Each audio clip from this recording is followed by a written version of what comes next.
Let me just start this video off by saying that I am a huge fan of Pokemon. I've owned this game forever, but I haven't gotten around to playing it yet. Not only do I own the new Switch game, but I have the 3DS one as well. I also own the physical DVD of Detective Pikachu. You know, the one with Ryan Reynolds. I also have these small creatures on my shelf. Pikachu and Psyduck hang out here. I also have this creepy ass Mr. Mime, but I just like to keep him safe in this box, right in his spot between the Gen 8 starters. As you can see, I like Pokemon a lot. Again, I really like Pokemon, and there is no one out there more critical of the Pokemon games than Pokemon fans, which I feel like that can be said for any franchise, really. I said all of this to say I didn't like the first game. It felt too easy. It was like a baby game. It was just like a visual novel where it's like, go from point A to point B, and it's just like, it wasn't my style, really. Moving on, we're talking about the Switch game, Detective Pikachu Returns. This is actually the second game on this channel that I'm going into completely blind. The first one, of course, being Bugsnax. The game opens up with Pikachu, the great detective. The name's Pikachu, and I'm what you might call a great detective. There's a big award ceremony celebrating the events of the first game. Suddenly, a Corviknight flies in, and there's a "Get down, Mr. President" moment before everyone just flees because a great big bird just kind of showed up. Also, this is the first talking scene of the game, and this metal bar is blocking most of Pikachu's face. Then, boom, murder mystery. P-Dub is dead, and the killer is on the loose. I gotta say, having voice acting in a Pokemon game is so nice. Look, they really nailed it with Pikachu's lines right here.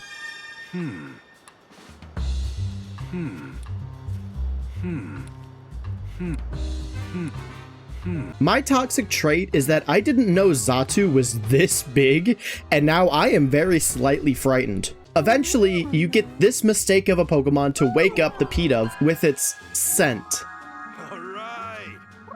And right after getting exposition dumped on, you see that mad Corviknight again. It's back again. Come on, let's chase it down. Sir. It's back again. Come on, let's chase it down. Sir. Wait a minute. One of these apples is not like the others. The heck? Hey, quit playing around. Hey, I'm not playing at all. My hat keeps moving on its own. That's ridiculous, Pikachu. Yeah, it's definitely moving. You can clearly see it moving. This is never the angle you'd want to find yourself in, ever. Oh, shoot! Quick time events. I'm tempted to purposely fail the quick time event, but I feel like I'd have to start over from the beginning, and I really don't want to. Oh, it's a baby apple. Okay, back to the story. You get a badge of honor, and you're a hero. God, this game just makes Whimsicott look incredibly cute. I want to squeeze one. This game is really funny, though. Look at this part. Tim, whoa. Tim, whoa. Whoa. Whoa. Dang.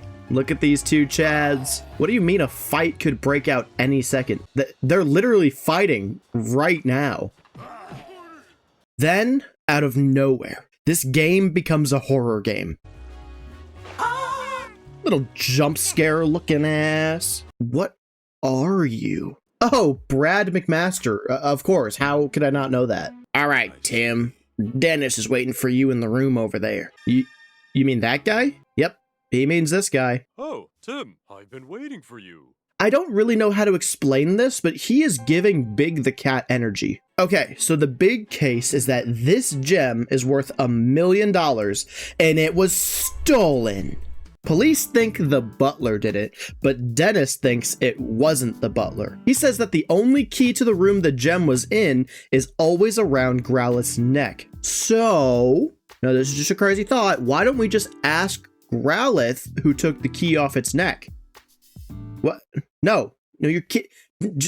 Just tell me who took the key. Okay, so surely that will come into play later. Moving on for now, this painting is really nice and I kind of want it for my room, and stealing from this house apparently isn't that hard, so... Oh,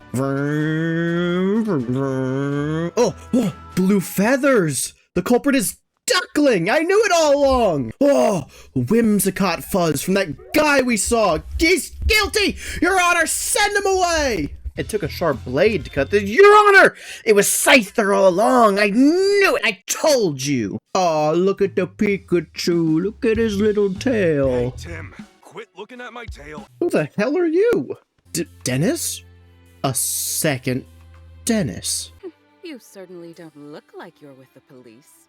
State your business. Oh, yeah. She is definitely the culprit. I mean, we can all agree on that, right? Sir, is making eye contact too much to ask of you? You were punched by the culprit? It was those two punchy guys outside! I knew it! Wait, it was a red Pokemon. It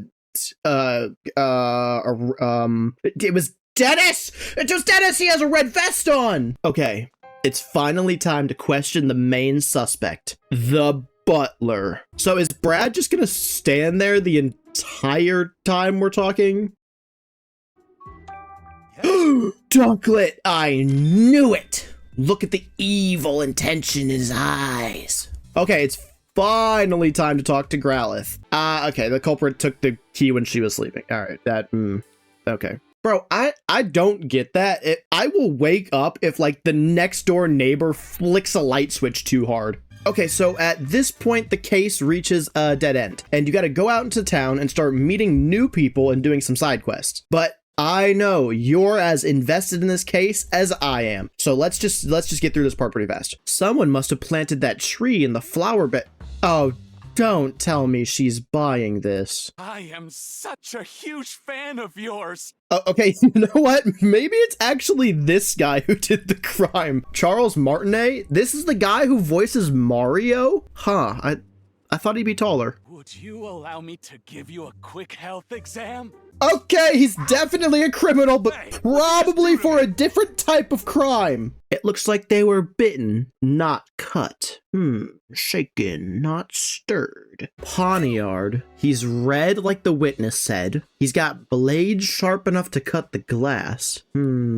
Yeah, it's definitely not this guy. This guy is innocent. Now, by far, the best part of the game is when you get to play as Pikachu riding Growlithe. I mean, this is just perfect. Look at the way Growlithe sniffs the ground. This game is amazing. Okay, speeding this up a bit, we find Ducklet. This Trubbish found an incriminating note that reveals plans to steal the gem, and uh-oh, there's sleep powder in the Pokemon food.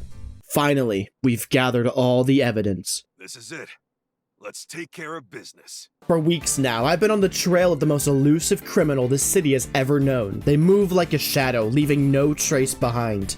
But I'm not one to be deterred by such trifles. No, I thrive on the challenge. I live for the thrill of the chase. So your first thoughts would be that it's either Dennis or the butler. But we know that Growlithe was asleep when the key went missing. And following the scent of sleep powder from her bowl leads us to Lilligant.